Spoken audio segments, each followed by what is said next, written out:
ओइ होमवर्क गरिस्? गरिन सर। किन नगरेकी त? भैँसी ब्याएको छ। अनि तेरो होमवर्क के भैँसीले गरिदिने हो? होइन सर। अनि भैँसी ब्याउनु र होमवर्क नगर्नुमा के रिलेसन छ? पेन्सिल थिएन नि त सर। बाबालाई गएर भनिनस्? भन्न गए कि बाबा भने बोलाए कि अनि फेरि बाबा भन्ने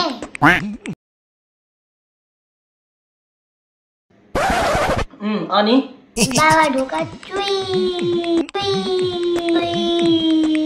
गएर खोल्दै अनि भैँसी ब्यायो सर। भैँसी ब्यायो त के भयो? बा भैँसी भएकोतिर जानुभयो। अनि मम्मीलाई भन्न सकिनस्? ठ्याक्कै ठ्याक्कै मैले पनि यही सोचे सर। मम्मीलाई भने कि मम्मी भनेर बोलाए कि मम्मीले भन्नुभयो पेन्सिल छैन। पैसा माग्नु पर्थ्यो नि त पेन्सिल किन्ने। हो सर मैले पनि ठ्याक्कै यही सोचे। मागिस् त? पैसा दिनु भने अनि मम्मीले पर्स निकाल्नु भयो। पर्सको चेन खोल्नु भयो। पर्समा हेर्नु भयो। त्यसपछि थाहा भयो कि पर्समा त के पर्समा त पैसा रहेन छ। तेरी अनि बाबासँग गएर माग्थिस् नि त? हो ठ्याक्कै ठ्याक्कै मैले पनि यही सोचे सर।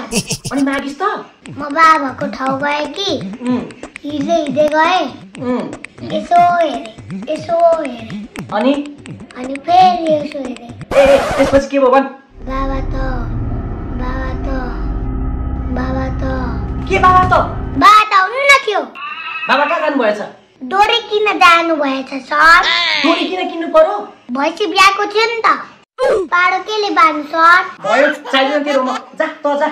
साथी सर म्यामले भन्नुभएको तपाईँ छिटै घर जानु। किन? म्याम सिटीबाट तल झर्दै हुन्थ्यो कि अनि बाहिर हेर्दै हुन्थ्यो अरे। अनि यसो हेर्नु भयो अरे। अनि फेरि यसो हेर्नु भयो अरे। फेरि यसो हेर्नु भयो अरे। अनि फेरि यसो हेर्नु भयो। त्यसपछि के भयो भन्? भरे त के भरे त?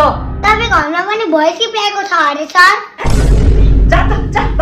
झन् खबर ल्याइदिएको रिसाउँछन् पो त।